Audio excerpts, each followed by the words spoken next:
You and I, we were born different. Maybe it was fate, natural selection, or my own lack of societal progression. Perhaps in preconception, when the good Lord was giving out smarts, I must have thought that he said farts, so I ran the other way. Either way, you and I, we were born different. So they gave me a pill. They told me to just sit still. And then they'd pass me off like a last-second Hail Mary, which was funny because when the next teacher saw me on their roster, they started to kind of do their own Hail Mary. And when I would talk to the kids beside me, the teacher would move me to the back of the room. That was okay with me, though, and the joke was on them because I wanted to talk to those kids, too. Now, regardless, I felt like a fool the entire time I was in school. But then I graduated. I never thought that I would actually graduate. No more GPAs, no more essays. From now on, every day is Saturday. And then I woke up in the real world. Dang.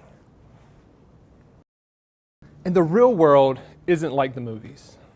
Unless you're talking about the first half of The Pursuit of Happiness, then it's exactly like the movies. But even if I were a Fresh Prince, I would need an Uncle Phil, a Dr. Phil, and a whole lot of Advil to relieve the pressure that I feel to fit in. Why? Because you and I were born different. Let me ask y'all a question. What's more important? That a kid know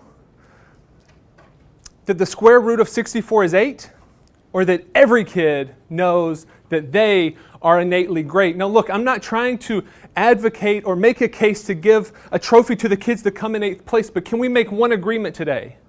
That parents shouldn't lie to their children. They should tell them that they're perfect.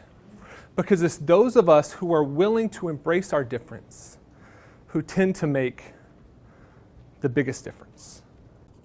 You know, Dale Carnegie once said that if two people always agree, then one of them is unnecessary.